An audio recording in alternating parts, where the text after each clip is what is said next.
Welcome to the Daily Horror Habit Podcast. I'm your host, Jay Krieger, bringing you daily reviews of currently streaming horror movies for your twisted pleasure. Be aware that these reviews may include mild spoilers. And as always, I hope you enjoy. Few actresses have come into their own, quite like Kristen Stewart has in the last few years. Having left behind the shadow of Twilight, which the internet largely defined her career by for the last decade, with each new project, Stewart proves that audiences and studios alike cannot put her in the type of genre box that they once did.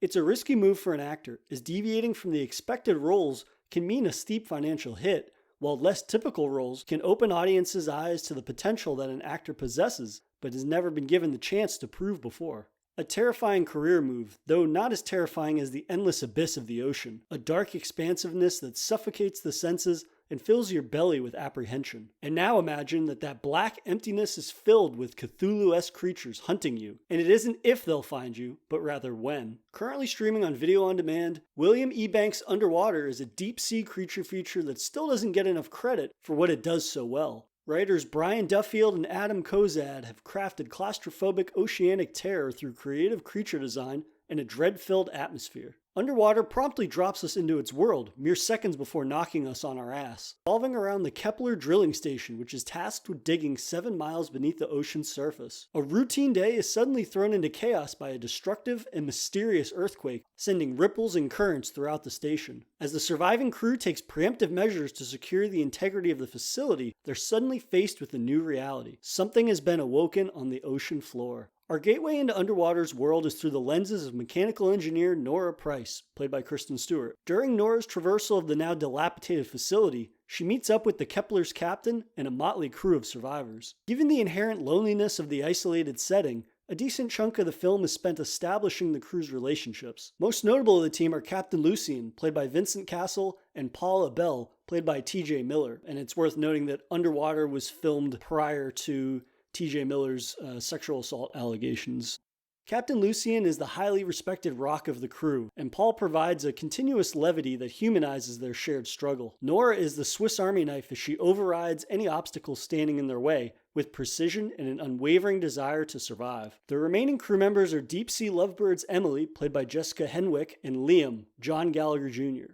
Their relationship initially seems narratively superfluous, but in fact, they fuel much of Nora's drive. Given her openly cynical mindset, she finds reasons within the crew to continue pushing forward in the face of opposition. It should be no surprise that Kristen Stewart has the standout performance. Nora's arc from cynical loner to leader and tactician is smoothly implemented. Her rise to face seemingly insurmountable odds is well paced, ensuring that she credibly grows into her newfound role of leader. She grows into becoming a badass underwater heroine rather than feeling like an invulnerable superhero right out of the gate. Nora is merely adapting to her being between a rock and a hard place. In this case, that hard place is Cthulhu Hell. The crew's reunion is short-lived as they plan a trek across the ocean floor, putting them face to face with unknown terrors. Before evolving into full-blown aquatic creature feature terror, Eubank establishes the morose and suffocating atmosphere of the Kepler station. From every leaky pipe and flickering light to condescending work safety posters, establish it as a lived-in space.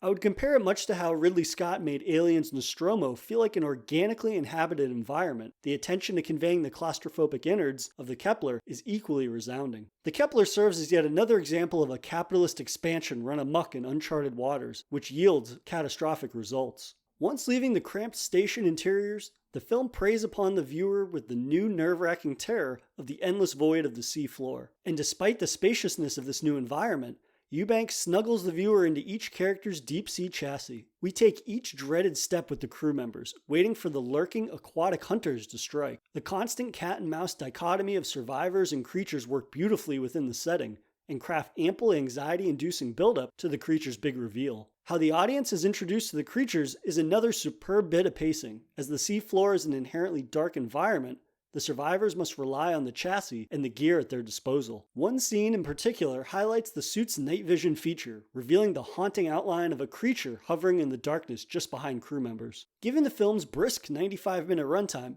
it never wears out the creature's welcome. These initial brief glimpses quickly make way for sheer hordes of finned foes that block out what little light is available in the underwater scenes.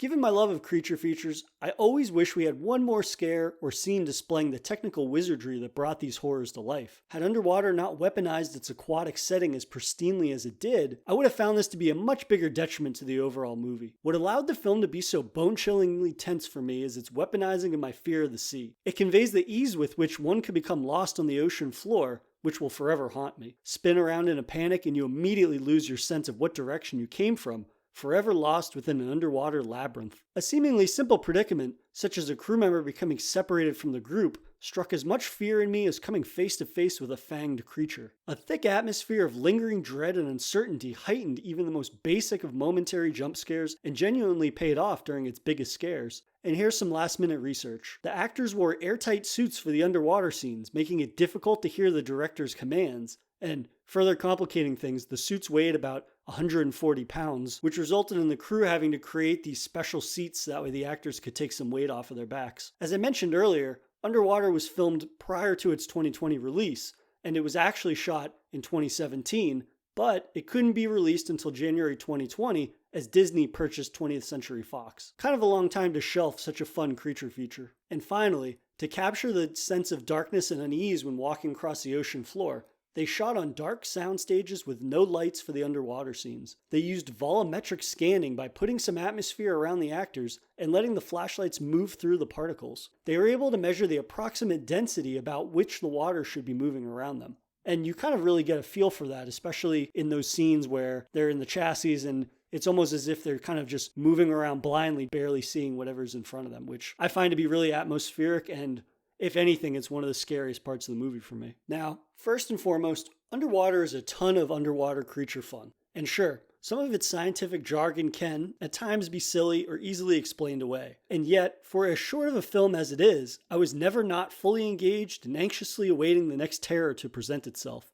January horror film releases are often viewed as little more than schlock with little studio faith, while Underwater unequivocally disproves this notion by providing constant tension and terror, by serving as a strong example of Stewart's capabilities within an unconventional role. Pair this with a fantastic sense of atmosphere and some stellar creature design, Underwater remains a scary as hell time. It really amazes me that we're already into August of 2020 and a streaming service has yet to pick up the rights to what makes a fun Friday night watch. So this is a no-brainer for fans of creature features and deep sea horror. And that'll do it for another episode of Daily Horror Habit. I'll see you guys tomorrow for another Daily Horror movie review.